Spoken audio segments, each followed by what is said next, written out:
Convince ಆಗಲಿಲ್ಲ, ಏನೋ ಸಂಬಂಧ ನಿಮ್ಗೆ ಕ್ಲಿಯರಾಗಿ ಅರ್ಥ ಆಯ್ತು ಅವ್ರಿಗೆ ಏನು ಬೇಕು ಅಂತ. ಇಷ್ಟು ಪ್ರೋಸೆಸ್ಸಲ್ಲಿ ಕ್ಲಿಯರಾಗಿ ಅರ್ಥ ಆಗುತ್ತೆ. ಅರ್ಥ ಆದ್ಮೇಲೆ ಏನು ಮಾಡ್ಬೇಕು ನೀವು ಅವ್ರ ಮೊಬೈಲ್ ನಂಬರ್ ತಗೊಬೇಕು, ಅವ್ರ ಕಾಂಟ್ಯಾಕ್ಟ್ ಡೀಟೇಲ್ನ ತಗೊಬೇಕು. ಅದನ್ನ ಏನಾದರೂ ಮಾಡಿ ಇವನ್ ಡಿಸೈನ್ಸ್ನ ಎಲ್ಲ ಬ್ರಾಂಚಲ್ಲಿ ಹುಡುಕಿ ಆ ಸಿಮಿಲರ್ ಡಿಸೈನ್ಸ್ ಯಾವ್ದಿದೆ ನೋಡಿ 1 ಅವರ್ ಟೈಮ್ ವೇಸ್ಟ್ ಮಾಡಿ ಅವ್ರಿಗೋಸ್ಕರ ಸರ್ಚ್ ಮಾಡಿ ಆ ಫೋಟೋಸ್ನ ತರಿಸಿ ಈ ವೆಯ್ಟನ್ನ ಮೆನ್ಷನ್ ಮಾಡಿ, ಸರ್ ಇದು ನೋಡಿ ಸರ್ ಚೆನ್ನಾಗಿದೆ ಸರ್, ಇದು ನಮ್ಮ ಬ್ರಾಂಚಲ್ಲಿ ಇದೆ, ನೀವು ಎಷ್ಟಂದ್ರೆ ತರಿಸ್ತೀನಿ ಸರ್, ಇಲ್ಲ ನೀವು ಓಕೆ ಅಂದ್ರೆ ಪರವಾಗಿಲ್ಲ ಅಂದ್ರೂ ಒಂದ್ಸರಿ ತರಿಸ್ಬಿಡ್ತೀನಿ ಸರ್, ಬಂದು ನೋಡಿ ಆಮೇಲೆ ಡಿಸಿಷನ್ ಮಾಡಿ, ತೊಂದರೆ ಇಲ್ಲ ಸರ್ ಅಂತ ಕೇಳ್ಬೋದು. ಒಂದು ಇಲ್ಲ ಇನ್ಯಾವುದರ ಡಿಸೈನ್ಸ್ನ ನಾವು ನೆಟ್ಟಲ್ಲಿ ಸರ್ಚ್ ಮಾಡಿ ಆ ಡಿಸೈನ್ ಅವ್ರಿಗೆ ಇಷ್ಟ ಆಗುತ್ತೆ ಅಂತ ನಾವು ಕನ್ಫರ್ಮೇಷನ್ ಮಾಡಿದ್ದಾದ್ಮೇಲೆ ಅವ್ರಿಗೆ ಆ ಡಿಸೈನ್ನ ಕಳಿಸಿ, ಸರ್ ಇಷ್ಟು ವೆಯ್ಟಲ್ಲಿ ಇದಾಗುತ್ತೆ ಸರ್, ಆರ್ಡರ್ ಕೊಟ್ಟರೆ ಇಷ್ಟು ದಿನ ಆಗುತ್ತೆ ಸರ್, ನಾನು ಮಾಡ್ಕೊಡ್ತೀನಿ ಸರ್, ನಿಮ್ಗೆ ಸ್ಯಾಟಿಸ್ಫೈ ಮಾಡ್ತೀನಿ ಸರ್ ಅನ್ನೋದು ಇನ್ನೊಂದು ಮಾತು. ನೀವು ಸುಮ್ಮನೆ ಕಾಲ್ ಮಾಡಿ ಸರ್ ಯಾವಾಗ ಬರ್ತೀರಾ ಸರ್, ಇನ್ನೊಂದು ಡಿಸೈನ್ ಇದೆ ತರಿಸ್ತೀನಿ ಸರ್, ಅದೆಲ್ಲ ಇಂಪಾರ್ಟೆಂಟು. ನೀವು ತರಿಸ್ಬೇಕು, ನಮ್ಮ ಯಾವ್ದಾದ್ರು ಬ್ರಾಂಚಲ್ಲಿ ತರಿಸ್ಬೇಕು, ವಿತ್ ಫೋಟೋಸ್ ಬರಬೇಕು, ವಿತ್ ವೆಯ್ಟ್ ಬರಬೇಕು. ಆ ವೆಯ್ಟನ್ನ ಹಾಕಿ ವಾಟ್ಸಪ್ ಮಾಡಿ ಕಮ್ಯುನಿಕೇಟ್ ಮಾಡಬೇಕು. ಅರ್ಥ ಆಯ್ತಾ? ಏನೋ ಬ್ಲೈಂಡಾಗಿ ಏನೇನೋ ಮಾತಾಡೋದಲ್ಲ, ನೀವು ಕಮ್ಯುನಿಕೇಷನ್ ಮಾಡಬೇಕಾದ್ರೆ ಪ್ರೂಫಿಂಗ್ ಇಟ್ಕೊಂಡು ಮಾತಾಡಬೇಕು, ಕೊಡಬೇಕು ಅನ್ನೋದು ಧೈರ್ಯದಿಂದ ಮಾತಾಡಬೇಕು. ಒಂದಿನ ಬರ್ತಾರೆ, ಆಯ್ತಮ್ಮ ಬಂದು ನೋಡ್ತೀನಿ ಅಂತಾರೆ, ಟೇಕ್ ಅನ್ ಎಕ್ಸಾಂಪಲ್. ನೀವು ತರಿಸ್ತೀರಾ ಬೇರೆ ಬ್ರಾಂಚಿಂದ, ಇನ್ನೊಂದು ದಿನ ಬರಲ್ಲ ಅವರು, 100% ಬರಲ್ಲ ಅವರು. ಇನ್ನೊಂದು ಸತಿ ಕಾಲ್ ಒಂದಿನ ಗ್ಯಾಪ್ ಕೊಟ್ಟು ಇನ್ನೊಂದು ದಿನ ಕಾಲ್ ಮಾಡೋದು, ಸರ್ ಬಂದಿದೆ ಸರ್ ಬರ್ತೀರಾ ಸರ್, ನೋಡ್ತೀನಮ್ಮ ಟೈಮ್ ಇಲ್ಲ ಬರ್ತೀನಿ, ಆಯಿತು ಸರ್ ಓಕೆ ಸರ್ ನೀವು ಬನ್ನಿ ಸರ್, ನನಗೆ ನಾಳೆ ಬರ್ತೀರಲ್ಲ ಸರ್ ಅಂತ ಕೇಳಬೇಕು. ನಾಳೆ ಬರ್ತೀರಲ್ಲ ಸರ್ ಅಂತ, ಯಾವಾಗ ಬರ್ತೀರಾ ಅಂತ ಕ್ವಶನ್ ಮಾಡ್ಬೋದು. ನಾಳೆ ಬರ್ಬೋದಲ್ಲ ಸರ್, ನೋಡೋಣಮ್ಮ ಬರ್ತೀನಿ, ಆಯ್ತು ನಾಳೆ ಬರ್ತೀರಾ. ನೆಕ್ಸ್ಟ್ ಇನ್ನೊಂದ್ಸತಿ ಕಾಲ್ ಮಾಡಬಾರ್ದು, ಟೆಕ್ಸ್ಟ್ ಮಾಡಬೇಕು WhatsApp, sir we are waiting for your presence sir, bangle is waiting for you. ಅವಾಗಲೂ ಕಮ್ಯುನಿಕೇಷನ್ ಆಗಲಿಲ್ಲ, ಅವಾಗಲೂ ಕೂಡ ಕನೆಕ್ಟಲ್ಲಿ ನೋಡಿದ್ರು ಸುಮ್ಮನೆ ಆದರೂ ಬರಲಿಲ್ಲ. ನೆಕ್ಸ್ಟ್ ದಿನ ಬಂದು ನೆಕ್ಸ್ಟ್ ಇನ್ನೊಂದು 2 ದಿನ 3 ದಿನ ಬಿಟ್ಕೊಂಡು ಕಾಲ್ ಮಾಡಬೇಕು, ಸರ್ ಬರ್ತೀನಿ ಅಂದರೆ ಬರಲಿಲ್ಲ ಅಂತ, ಸರ್ ಪರವಾಗಿಲ್ಲ ಸರ್ ನಿಮ್ಮ ಎಲ್ಲಾದ್ರೂ ತೊಗೊಂಡಿದ್ರೆ ಹೇಳಿ ಸರ್, ತೊಂದರೆ ಇಲ್ಲ, ಇದೇನು ತೊಂದರೆ ಇಲ್ಲ, ನಾವು ಬೇರೆಯವ್ರಿಗಾದ್ರೂ ಕೊಡ್ತೀವಿ, ತೊಂದರೆ ಇಲ್ಲ ಸರ್, ಹಿಂಗೆ ತೊಂದರೆ ಇಲ್ಲ ಸರ್, ಹೇಳಿ ಸರ್ ಏನಿದ್ರು ಓಪನ್ ಆಗಿ ಹೇಳಿ ಸರ್, ನಾನೇನು ಬೇಜಾರು ಮಾಡ್ಕೊಳಲ್ಲ ಸರ್ ಅಂತ ಹೇಳೋದು. ಆ ಹಂತಕ್ಕೆ ಏನಾಗಿರುತ್ತೆ ಗೊತ್ತಾ ನಿಮಗೆ? ಈ ಹಂತ ಪಾಸಾಗಿ ಇಲ್ಲಿ ಬರೋದ್ರೊಳಗೆ ಏನಾಗಿರುತ್ತೆ ಗೊತ್ತಾ? ನೀವು ವೆಲ್ ನೋನ್ ಆಗಿರ್ತೀರ ಅವ್ರಿಗೆ, ಗೊತ್ತಾ? ವೆಲ್ ನೋನ್ ಆಗಿರ್ತೀರ. ಆ ಟೈಮಲ್ಲಿ ಸರ್ ಒಂದು ಸ್ಕೀಮ್ ಹೇಳಿದ್ನಲ್ಲ ಸರ್, ಅದೊಂದು ಸ್ಕೀಮ್ ಅದು ಎನ್ರೋಲ್ಮೆಂಟ್ ಮಾಡ್ತೀರಾ ಸರ್? ನಾನು ನಿಮ್ಗೆ ಏನು ಬೇಕು ಹುಡುಕ್ಬಿಟ್ಟು ಕೊಡ್ತೀನಿ ಸರ್, ಪ್ರಾಡಕ್ಟು ನಮ್ಮಲ್ಲಿ ಇಲ್ಲ ಅಂದರೂ ಕೂಡ ನಾನು ಹುಡುಕ್ಬಿಟ್ಟು ತರಿಸ್ಬಿಟ್ಟು ಕೊಡ್ತೀನಿ ಸರ್, ಸ್ಕೀಮ್ ಹಾಕ್ಬಿಡಿ ಸರ್, ಮೇಕಿಂಗ್ ಚಾರ್ಜಸ್ ಉಳಿತಾಯ ಆಗುತ್ತೆ. ಅವ್ರಿಗೊಂದು ಅಲ್ಲೂ ಕಾನ್ಫಿಡೆನ್ಸ್ ಬಂದ್ಬಿಟ್ಟಿರುತ್ತೆ, ಏನಂತ ನಮ್ಮ ಇವರಲ್ಲಿ ಇಲ್ಲ ಅಂದರೂ ಕೂಡ ತರಿಸ್ಕೊಡ್ತಾರೆ, ಮಾಡಿಕೊಡ್ತಾರೆ ಅನ್ನೋದು, 4 ಬ್ರಾಂಚಲ್ಲಿ ಹುಡುಕಾದ್ರೆ ತರಿಸ್ಕೊಡ್ತಾರೆ ಅನ್ನೋದು ಒಂದು ಕಾನ್ಫಿಡೆನ್ಸ್ ಬರುತ್ತೆ, ಹೌದಾ? ಅವಾಗ ಆಟೋಮೆಟಿಕಾಗಿ ಕನ್ವೆ ಆಗ್ತಾರ. ಯಾವುದೇ ಕಸ್ಟಮರ್ನ ಜೋಪಾನವಾಗಿ ಮಾಡಬೇಕು, ಜೋಪಾನವಾಗಿ ಕೇರ್ ಮಾಡಬೇಕು. ಕೇರ್ ಮಾಡಿದಾಗ ನಮಗೆ ಕೈಯಲ್ಲಿರೋಂಥ ಬರೀ ಕೈಯಲ್ಲಿ ನೀರು ಹಾಕಿದ್ರೆ ಯಾವ ಥರ ಜೋಪಾನ ಮಾಡ್ತೀವೋ ಆ ಥರ ಕಸ್ಟಮರ್ನ ಜೋಪಾನ ಮಾಡ್ತೀವಿ. ಇದನ್ನ ಜೋಪಾನ ಮಾಡೋವಂಥ ತಾಕತ್ತು ಬರಬೇಕಂದ್ರೆ ಪ್ರೊಫೆಷನಲಿಸಮ್ನ ಕಲಿಬೇಕು. ಈ ಪ್ರೊಫೆಷನಲಿಸಮ್ ನೀವು ಯಾವಾಗ ಪರ್ಫೆಕ್ಟ್ ಆಗ್ತೀರಾ ಆವಾಗ ಸಕ್ಸಸ್ಫುಲ್ ಸೇಲ್ಸ್ ಎಕ್ಸಿಕ್ಯೂಟಿವ್ ಆಗ್ತೀರಾ, ನೆಕ್ಸ್ಟ್ ಹಂತಕ್ಕೆ ಬೆಳಿತೀರಾ, ನೆಕ್ಸ್ಟ್ ಮ್ಯಾನೇಜರ್ ಆಗ್ತೀರಾ, ನೆಕ್ಸ್ಟ್ ಅಸಿಸ್ಟೆಂಟ್ ಮ್ಯಾನೇಜರ್ ಆಗ್ತೀರಾ, ನೆಕ್ಸ್ಟ್ ಮ್ಯಾನೇಜರ್ ಆಗ್ತೀರಾ, ನಿಮ್ಮ ಗ್ರೋತ್ ಸ್ಟಾರ್ಟ್ ಆಗುತ್ತೆ. ಈ ಸ್ಕಿಲ್ಸ್ನ ನೀವು ಡೆವಲಪ್ ಮಾಡ್ಕೊಳ್ಳಿಲ್ಲ ಅಂದರೆ ಎಲ್ಲಿ ಬರುತ್ತೆ? ನೀನು ಬೆಳೆಯೋಕ್ಕಾಗುತ್ತಾ? ಬರಲ್ಲ. ಪೇಷನ್ಸ್ ಆಗಿರು, ಯಾವುದೇ ಸಂದರ್ಭನ ಒಳ್ಳೆ ರೀತಿಯಾಗಿ ಯುಟಿಲೈಸ್ ಮಾಡ್ಕೊಬೇಕು. ನಿನ್ನೆ ಆ್ಯಕ್ಚುಲಿ ಗೀತನ್ ಕಸ್ಟಮರ್ ಬಂದಿದ್ದು, ಕಸ್ಟಮರ್ ಲಾಸ್ಟ್ ಟೈಮ್ ಮೆಚುರಿಟಿ ಬಂದಾಗ ಅವರು ಜಗಳನೆ ಮಾಡಿದರು ಅಲ್ವಾ? ಜಗಳನೆ ಮಾಡಿದರು, ರಿಂಗಿಗೋ ಸಮಥಿಂಗ್ ಅದರ್ ಥಿಂಗಿಗೆ ಜಗಳನೆ ಮಾಡಿದರು. ಸರ್ ನೀವು ಹಂಗೆ ಮಾಡ್ತೀರಾ ಹಿಂಗೆ ಮಾಡ್ತೀರಾ, ನನಗೆ ಇಷ್ಟ ಆಗಲಿಲ್ಲ ಸರ್, ಇಷ್ಟೊಂದು ಪರ್ಸೆಂಟೇಜ್ ಆಫ್ ಮೇಕಿಂಗ್ ಅಂತೀರಾ, ನನಗೆ ಹೇಳಿದ್ರೆ 16.9% ಫ್ರೀ, ಇಲ್ಲಿ ನೋಡಿದ್ರೆ 21% ಹಾಕಿದ್ದೀರಾ, ಇನ್ನೂ 4% ಎಂತ ಕೊಡ್ಬೇಕು ನಾನು? ಎಲ್ಲನೂ ಕೂಡ ಕ್ವಶನ್, ಎಲ್ಲನೂ ಕೂಡ ಭಾರ ರಾಶಿಯಾಗಿ ಕ್ವಶನ್. ಅದಾದಮೇಲೆ ಕನ್ವೆ ಮಾಡಬೇಕು, ಏನು ಪ್ರಾಡಕ್ಟು, ಏನು ರೇಂಜು, ಇದು ನವರತ್ನ ಸೆಟ್ಟಿಂಗ್ ಹೆಂಗಾಗುತ್ತೆ, ನವರತ್ನ ಡ್ಯಾಮೇಜಸ್ ಆಗೋ ಚಾನ್ಸಸ್ ಇರುತ್ತೆ, ಒಂದೊಂದು ಸ್ಟೋನ್ಗೂ ಕಾಸ್ಟ್ ಇರುತ್ತೆ, ಒಂದೊಂದು ಸ್ಟೋನ್ಗೂ ಕೂಡ ಸೆಟ್ಟಿಂಗ್ ಇರುತ್ತೆ, ಒಂದೊಂದು ಸ್ಟೋನ್ ಫಿಟ್ಟಿಂಗ್ ಕೂಡ ಲೇಬರ್ ಕೊಡಬೇಕಾಗುತ್ತೆ. ಎಲ್ಲ ಥರದ್ದು ಹೇಳಿದ್ಮೇಲೆ they are very good conveyed. ಆಮೇಲೆ 50,000 ರೂಪಾಯಿ ಎನ್ರೋಲ್ಮೆಂಟಾಗಿ ಇವತ್ತು ಮೆಚುರಿಟಿ ಬಂದ. Customer bound to ask a question. ಅವ್ರು ಹುಟ್ಟಿರೋದೇ ಕ್ವಶನ್ ಮಾಡೋದಕ್ಕೆ, ಅವ್ರು ಹುಟ್ಟಿರೋದೇ ರೈಟ್ಸ್ ಇದೆ ಅವ್ರಿಗೆ, ಏನು ಬೇಕಾದ್ರು ಕೇಳೋದಕ್ಕೆ. ಒಂದು ಪ್ರಾಡಕ್ಟ್ನ ಎಲ್ಲಿ ಬೇಕಾದ್ರು ಕೇಳೋದು, ದೇ ಹ್ಯಾವ್ ರೈಟ್ಸ್. ಹಂಗಂದ್ಬಿಟ್ಟು ನಾವು ಆರೋಗ್ಯಂಟಾಗಿ ಮಾತಾಡೋಕ್ಕಾಗಲ್ಲ. ಅದೇ ತರಕಾರಿ ಮಾರ್ಕೆಟ್ ಅಲ್ಲ, ಅಲ್ಲಿಗೆ 20 ರೂಪಾಯಿ kg ಅಮ್ಮ 5 ರೂಪಾಯಿ ಕೊಡ್ತೀಯ ಮುಚ್ಕೊಂಡು ಹೋಗೋ ಅಂತ. ಹೌದಲ್ವಾ? ನಾರ್ಮಲ್ ಆಗಿ ಮಾತಾಡ್ತಾರ ಅವರು?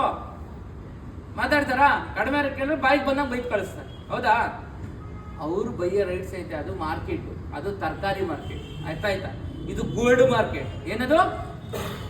ಗೋಲ್ಡ್ ಮಾರ್ಕೆಟ್ ಅಲ್ಲ. ಆಕ್ಚುಲಿ ಏನ್ ಬೇಕಂದ್ರೆ ತರಕಾರಿ ಯಾವತ್ತಿಂದ ಅವತ್ತು ಮಾರ್ಬಿಡ್ಬೇಕು. ಹೌದಾ? ಇಲ್ಲಾಂದ್ರೆ ಕ್ವಾಲಿಟಿ ಹಾಳಾಗುತ್ತೆ. ಚಿನ್ನ ಹಂಗೆ ಮಾರಾಗುತ್ತಾ? ಯಾವತ್ತು ಮಾರೋರು ಅದೇ ಚಿನ್ನನೇ. ಆಕ್ಚುಲಿ ನಾವು ಅದೇ ಥರ ದುರಂಕಾರ ಮಾಡಬೇಕು. ಯಾವತ್ತಿದ್ರೂ ಮಾರ್ಬೋದು ಅಂತ. ಅವ್ರು ದುರಂಕಾರ ಮಾಡಂಗಿಲ್ಲ, ಕನ್ವೆ ಮಾಡಿ ಮಾರಬೇಕು. ಬಟ್ ಹಂಗಿಲ್ಲ ಮಾರ್ಕೆಟ್. ಅದು ವ್ಯಾಲ್ಯೂ ಬೇರೆ, ನಮ್ಮ ವ್ಯಾಲ್ಯೂನೇ ಬೇರೆ. ಅರ್ಥ ಆಯ್ತಾ? ನಮ್ಮ ವ್ಯಾಲ್ಯೂನೇ ಬೇರೆ, ಆ ವ್ಯಾಲ್ಯೂನೇ ಬೇರೆ. ನಮ್ದು ಕಸ್ಟಮರ್ನ ರಿಟೈನ್ ಮಾಡಬೇಕಾಗುತ್ತೆ. ಅಲ್ಲಿ ಆ ಮಾರ್ಕೆಟಲ್ಲಿ ಏನಂದ್ರೆ ಕಸ್ಟಮರ್ ರೆಗ್ಯುಲರ್ ಕಸ್ಟಮರ್ ಅನ್ನೋದು ಬರೋದೇ ಇಲ್ಲ. ಈಗ ನಾನು ಇವತ್ತು ಇನ್ನೊಬ್ರು ಹತ್ತ ಅಂತಾರೆ ಅಷ್ಟೇ ಅಲ್ವಾ ಮಾರ್ಕೆಟ್. ನೀನಾದ್ರೆ ಇನ್ನೊಬ್ರು ಹತ್ತ ಅಂತಾರೆ, ಅದು ಮಾರ್ಕೆಟ್. ಅದು ಹೌದಾ? Vegetable market. ಅವ್ನಿಗೆ ಏನ್ ಬೇಕಾ ಇಲ್ಲಿ ಬೇಕಂತ ಅಂತಾರೆ ರೇಟ್. ಬಟ್ ಇದನ್ನ ಕನೆಕ್ಟ್ ಮಾಡ್ಕೊಂಡ್ರೆ ಲಾಂಗ್ ಟರ್ಮ್ ಆಗಿ ಕರ್ಕೊಂಡು ಹೋಗ್ಬೇಕು ಕಸ್ಟಮರ್ನ. ನನ್ನ ಬ್ರಾಂಡಿಗೆ ಬರಬೇಕು ಅವನು. ಒಂದು ವರ್ಷ ಆದ್ರೂ ನನ್ನ ಬ್ರಾಂಡಿಗೆ ಬರಬೇಕು. ಒಂದು ಎವ್ರಿ ಇನ್ವೆಸ್ಟ್ಮೆಂಟ್ ಅವ್ರ ಮನೇಲಿರೋ ಚಿನ್ನ ಎಲ್ಲ ನಾನೇ ಕೊಡಬೇಕು. ಇದು ನಮ್ಮ ಕಮಿಟ್ಮೆಂಟ್. ಅವ್ರಿಗೆ ಅಕ್ಕಪಕ್ಕದ ಚಿನ್ನ ಬೇಕು, ನಾವೇ ನೆನ್ಪಡ್ಬೇಕು. ಅದು ನಮ್ಮ ಕಮಿಟ್ಮೆಂಟ್, ಅದು ನಮ್ಮ ಕನ್ವೆ. ಹೌದಾ? ಅದನ್ನೇ ಹೇಳೋದು. ನಾವು ಹೆಂಗ್ ಕನ್ವಿನ್ಸ್ ಮಾಡ್ತೀವಿ ಅಂತ. ಯಾವುದೇ ಕಸ್ಟಮರು ಹೋಗಕ್ಕೆ ಅನ್ನೋಕ್ಕಿಂತ ಓದೋದನ್ನ ಹೆಂಗ್ ರಿಟೈನ್ ಮಾಡ್ತೀರಾ ಅಂತ. ನೀವು ಜಾಸ್ತಿ ಲವ್ ಮಾಡ್ಬೇಕಾಗಿರೋದು, ನೀವು ಜಾಸ್ತಿ ಕೇರ್ ಮಾಡ್ಬೇಕಾಗಿರೋದು ಯಾರನ್ನ ಅಂದ್ರೆ, ಕಸ್ಟಮರ್ ವಾಪಸ್ ಹೋಗಕ್ಕೆ ಯಾರು ರೆಡಿ ಇರ್ತಾರೆ ಅಂಥವ್ರನ್ನ ಜಾಸ್ತಿ ಲವ್ ಮಾಡಬೇಕು, ಅಂಥವ್ರನ್ನ ಜಾಸ್ತಿ ಕೇರ್ ಮಾಡಬೇಕು. ಅರ್ಥ ಆಯ್ತಾ? ಈಗ ಯಾರು ಮನೇಲಿ ನೋಡ್ತಾ ಇರ್ತಾರ, ಯಾರು ಚಿಕ್ಕವರ ಇರ್ತಾರೋ ಅವ್ರನ್ನ ಜಾಸ್ತಿ ಪ್ರೀತಿ ಮಾಡ್ತಾರೆ. ಹೌದಾ? ಯಾರು ಸ್ವಲ್ಪ ಬುದ್ಧಿಶಕ್ತಿನಲ್ಲಿ ಕಡಿಮೆ ಆಗ್ತಾರೋ ಅಮ್ಮ ಅವ್ರನ್ನೇ ಕೇರ್ ಮಾಡೋದು. ಬುದ್ಧಿ ಇರೋರನ್ನ ಯಾರು ಕೇರ್ ಮಾಡಲ್ಲ. ಅಮ್ಮ ಆಗ್ಲಿ, ತಂದೆ ಆಗ್ಲಿ, ತಾಯಿ ಆಗ್ಲಿ. ಹೌದಾ? ಯಾರು ಹಿಂದೆ ಇರ್ತಾರೋ ಅವ್ರನ್ನೇ ಕೇರ್ ಮಾಡೋದು. ಅಯ್ಯೋ ಪಾಪ, ಅವ್ರಿಗೇನು ಗೊತ್ತಾಗಲ್ಲ. ನೀನು ಯಾಕೆ ಹಂಗೆ ಆಡ್ತೀಯ, ಅವನು ಸ್ವಲ್ಪ ಕನ್ವೆ ಮಾಡು, ನೀನು ಹಂಗೆ ಆಡಾಕೋಬೇಡ, ನಿನ್ನ ಪಾಡಿ ನೀನಿರು, ಅವ್ನಿಗೆ ಏನು ಬೇಕೆಲ್ಲ ಕೊಟ್ಬಿಡು ಅಂತ. ಅದಕ್ಕೆ ಹೇಳೋದು ಕನ್ವಿನ್ಸು ಕೇರ್ ಯಾರಿಗಿರ್ಬೇಕು ಅಂದರೆ, ಯಾರು ಅಟ್ಟೆ ಮಾಡ್ತಾರೆ, ಯಾರು ವಾಪಸ್ ಹೋಗ್ತಾರೆ ಅಂಥ ಕಸ್ಟಮರ್ಗೆ ಜಾಸ್ತಿ ಕೇರ್ ಮಾಡೋದು. ಅವ್ರು ತಾಣಕ್ಕೆ ಬಂದಿಲ್ಲ ಒಕ್ಕಲ್ಸು, ಅವ್ರನ್ನ ಯಾಕೆ ಕೇರ್ ಮಾಡ್ತೀವಿ? ಆ ಆಟಿಟ್ಯೂಡೇ ಬರಬಾರ್ದು. What ever it is. ನಾವು ಹಂಗೆ ಮಾಡ್ತೀವಿ ಅಂದ್ಕೋ, ಇವ್ನು ತಾಣಕ್ಕೆ ಬಂದಿಲ್ಲ ವಾಪಸ್ ಹೋಗ್ಲಿ ಅಂತ ಮಾಡ್ತೀವಿ, ಬಿಹೇವ್ ಮಾಡ್ತೀವಿ ಅಂದ್ಕೋ. ಅದರಿಂದ ನನಗೇನೋ ಪ್ಲಸ್ ಆಗುತ್ತಾ? ಏನಾದರೂ ಪ್ಲಸ್ ಆಗೋದಾಯ್ತಾ? ಏನೋ 1% ಪ್ಲಸ್ ಆಗೋಯ್ತಾ? ಮೇ ಬಿ ನಾವು ಕೇರ್ ಮಾಡಿದ್ರೆ ಪ್ಲಸ್ ಆಗೋ ಚಾನ್ಸಸ್ ಇದೆಯಾ? ಅದರಿಂದ ನಾವೇನು ಹಾಳಾಗೋಗಲ್ಲ. ಹೌದಾ? ಬಿಹೇವ್ ರಾಂಗ್ ಆಗಿ ಮಾಡಿದ್ರೆ ನಾವು ಹಾಳಾಗೋಗೋ ಚಾನ್ಸಸ್ ಇರುತ್ತೆ. ಬಿಕಾಸ್ ಅವ್ನು 4 ಜನ ಕೇಳ್ಬೋದು, ಕ್ಲೀನಾಗಿ ಟ್ರೀಟ್ ಮಾಡಲ್ಲ, ಇದು ಯಾಕೆ ಹೋಗ್ತೀರಾ ಅಂತ. ಅದೇ ನಾವು ಕೇರ್ ಮಾಡಿದ್ರೆ ನಾವು ಅದರಿಂದ ಬೆಳೆಯೋ ಚಾನ್ಸಸ್ ಇರುತ್ತೆ. ಹಂಗಾಗಿ care well for the back of ಕಸ್ಟಮರ್ಗೆ. Care well, take care well, very clear.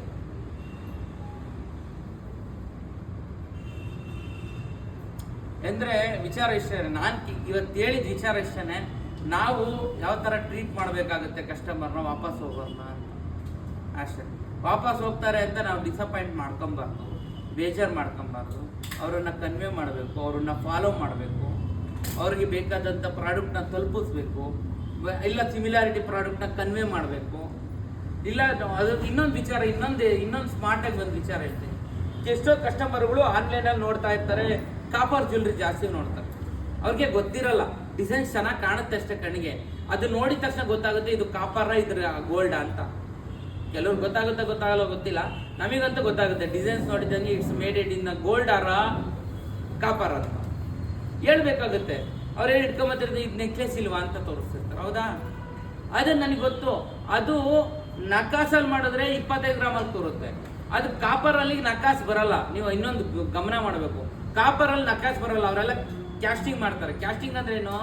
Casting ನಕಾಸ್ಗೆ ಏನು ಡಿಫ್ರೆನ್ಸ್ ಅಂದ್ರೆ, ಕ್ಯಾಸ್ಟಿಂಗ್ ಅಂದ್ರೆ ಗೋಲ್ಡನ್ನ ಮೆಲ್ಟ್ ಮಾಡಿ ಮೋಲ್ಡ್ ಒಳಗಡೆ ಒಯ್ದ್ಬಿಟ್ಟು ಎತ್ತಿದ್ರೆ, ಲಿಕ್ವಿಡ್ ಮಾಡಿ ಹಿಂಗೆ ಹಾಕ್ಬಿಟ್ಟು ಆ ಮೋಲ್ಡ್ ಏನಾಗುತ್ತೆ, ಆ ಲಿಕ್ವಿಡ್ ಸಾಲಿಡ್ ಶೇಪ್ ತಗೊಂಡಾಗ ಆ ಶೇಪಿಂಗ್ ಬರುತ್ತೆ. ಅದನ್ನ ಕ್ಯಾಸ್ಟಿಂಗ್ ಅಂತ ಕರೀತಾರೆ. ಸಿಂಪ್ಲಿಫೈಡ್ ಆಗಿ ಹೇಳುತ್ತೆ, ಅದು ಪ್ರೋಸೆಸ್ ಬೇರೆ ತರ ಇರುತ್ತೆ. ನಿಮ್ಗೆ ಸಿಂಪ್ಲಿಫೈಡ್ ಅರ್ಥ ಮಾಡಿಸ್ತಾ ಇದ್ದೀನಿ.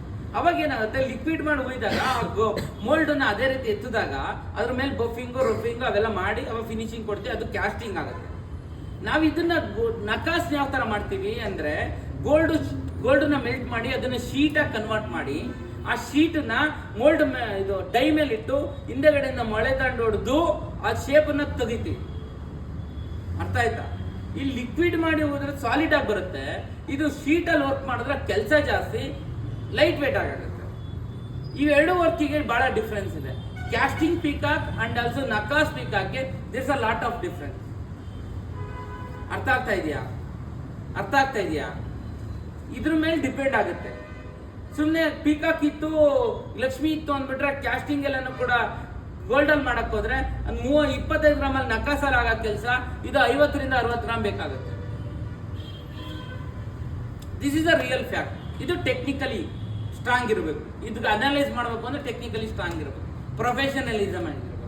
ಅದನ್ನ ನೀವೆಲ್ಲರೂ ಕಲಿಬೇಕು, ಅವ್ರು ಕನ್ವೆ ಮಾಡಬೇಕು. ಇದು ಕ್ಯಾಸ್ಟಿಂಗು, ಇದನ್ನ 50 ಗ್ರಾಮ್ ಬೇಕು, ಇದಕ್ಕೆ 25 ಗ್ರಾಮಲ್ಲಿ ಬೇಕು, ಅದಕ್ಕಿಂತ ಬ್ಯೂಟಿಫುಲ್ ಆಗಿ ಮಾಡ್ಕೊಡ್ತೀನಿ. ಸಿಂಪಲ್. ನಮ್ಮ ಆರೋದಲ್ಲೆಲ್ಲ ಪೀಕಾಕ್ ಇರುತ್ತೆ, ಹೌದಾ? ನೆಕ್ಲೆಸ್ ಅಲ್ಲಿ ಪೀಕ್ ನೋಡಿ ಮೇಡಮ್, ಈ ತರ ಪೀಕಾಕ್ ಬರುತ್ತೆ, ಅಲ್ಲೂ ಪೀಕಾಕ್ ಇದೆ, ಇಲ್ಲೂ ಪೀಕಾಕ್ ಇದೆ. ಈ ಪೀಕಾಕ್ ಈ ತರ ಬರುತ್ತೆ ಅಲೈನ್ಮೆಂಟು, ಮಧ್ಯದಲ್ಲಿ ಲಕ್ಷ್ಮಿ ಇದೆ. ಇದು ಕ್ಯಾಸ್ಟಿಂಗ್ ಲಕ್ಷ್ಮಿ, ಇದು ನಕಾಸ್ ಲಕ್ಷ್ಮಿ ಇರುತ್ತೆ, ನಕಾಸ್ ಲಕ್ಷ್ಮಿ ಬರುತ್ತೆ. ಸಿಂಪಲ್. ಮುಗ್ದೈತಾ ಕೆಲಸ? ಮುಗ್ದೈತಾ ಲೆಕ್ಕ?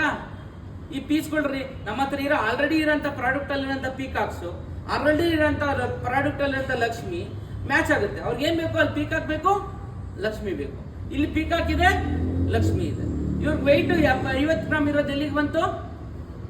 25 ಗ್ರಾಮ್ ಬಂತು. ಕ್ಲಿಯರ್ ಅಲ್ಲ? ಆ ಟೆಕ್ನಿಕ್ ಯಾರಿಗೆ ಗೊತ್ತಿರುತ್ತೆ? ನೀವೆಲ್ಲ ಅದನ್ನ ಅರ್ಥ ಮಾಡ್ಕೊಬೇಕು. ಅವಾಗ ಏನಾಗುತ್ತೆ, ಅವ್ರಿಗೆ ಅರ್ಥ ಅನ್ಸುತ್ತೆ, ರಿಯಲೈಸ್ ಆಗುತ್ತೆ. Yes, they are selling right, they are saying right, they are selling right product, they are conveying very good thought ಅಂತ. ಅವ್ರು 50 ಗ್ರಾಮ್ ಇನ್ವೆಸ್ಟ್ ಮಾಡ್ಬೇಕು ಅಂದ್ರೆ ಇವತ್ತು 4ರಿಂದ 4.5 ಲಕ್ಷ ಬೇಕು, ಹೌದಾ? 4ರಿಂದ 4.5 ಲಕ್ಷ ಬೇಕು ಇವತ್ತಿನ ರೇಟಲ್ಲಿ. ಅದೇ 25 ಗ್ರಾಮ್ಗಾದ್ರೆ 2.5 ಲಕ್ಷದಲ್ಲಿ ಕೆಲಸ ಮುಗಿಯುತ್ತೆ. 2ರಿಂದ 2.5 ಲಕ್ಷದಲ್ಲಿ ಕೆಲಸ ಮುಗಿಯುತ್ತೆ ಅಲ್ವಾ? 2 ಲಕ್ಷದಿಂದ 2.25 ಲಕ್ಷನೇ ಅಷ್ಟೇ ಮ್ಯಾಕ್ಸಿಮಮ್. ಅದ್ರಲ್ಲಿ ಕೆಲಸ ಮುಗಿಯುತ್ತೆ. ಅದಕ್ಕೆ ಇನ್ನೊಂದು ಬ್ಯಾಂಗಲ್ ಕೊಡಿ. ಅವ್ರ ಬಜೆಟ್ ಇತ್ತು ಅಂದ್ರೆ ಅದಕ್ಕೊಂದು ಬ್ಯಾಂಗಲ್ ಕೊಡಿ, ಅದಕ್ಕೊಂದು ಜುಮ್ಕಾ ಕೊಡಿ. ಇನ್ನೂ ಖುಷಿ ಆಯ್ತಾ, ಇನ್ನೊಂದು ಹಾರ ಕೊಡಿ. ನಾನು ಅಬ್ಸರ್ವ್ ಮಾಡ್ತೀನಿ, ನೆಕ್ಲೆಸ್ ತಗೊಂಡಾಗ ಯಾರು ಬ್ಯಾಕ್ ಚೈನೇ ಕೇಳಲ್ಲ, ನೆಕ್ಲೆಸ್ ತಗೊಂಡಾಗ ಯಾರು ಜುಮ್ಕಾನೇ ಕೇಳಲ್ಲ, ನೆಕ್ಲೆಸ್ ತಗೊಂಡಾಗ ಯಾರು ಬ್ಯಾಂಗಲೇ ತೋರಿಸಲ್ಲ, ನೆಕ್ಲೆಸ್ ತಗೊಂಡಾಗ ಯಾರಿಗೂ ಕೂಡ ಹಾರ ತೋರಿಸಲ್ಲ, ಹಾರ ತಗೊಂಡಾಗ ನೆಕ್ಲೆಸ್ ಕೊಡಲ್ಲ. ಅವ್ರು ಏನ್ ಕೊಡ್ತಾರೋ ಅದನ್ನ ಕೇಳಕ್ಕೆ ಆಯ್ತಾ ಸರ್ ಫೈನಲ್ ಆಯ್ತಾ?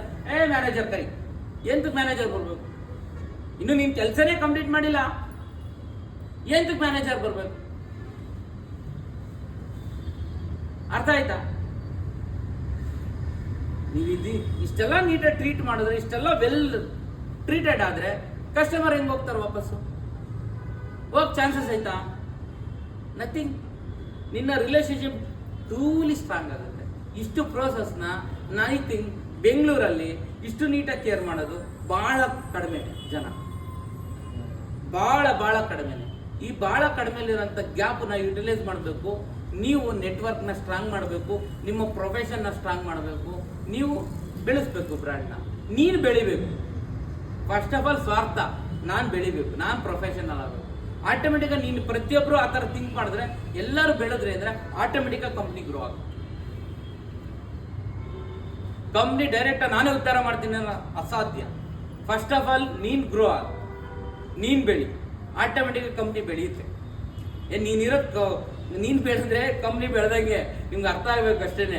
ನೀನು ಒಂದು ಮರದಲ್ಲಿರುವಂತ ಒಂದು ರೆಂಬೆ ಕೊಂಬೆ, ಆ ಕೊಂಬೆ ರೆಂಬೆ ಬೆಳಿಬೇಕು ಅಂದ್ರೆ ಮರ ಸ್ಟ್ರಾಂಗ್ ಆದ್ರೆ ರೆಂಬೆ ಕೊಂಬೆ ಬೆಳೆಯೋದು.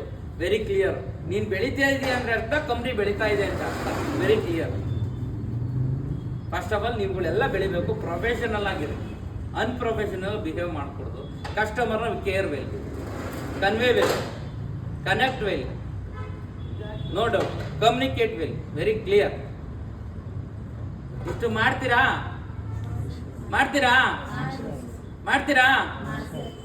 ಕನ್ವೆ ಮಾಡ್ತೀರಾ? ಕಸ್ಟಮರ್ ಹೋಗಿ ಬಿಡಲ್ವಾ? Let's see what happen.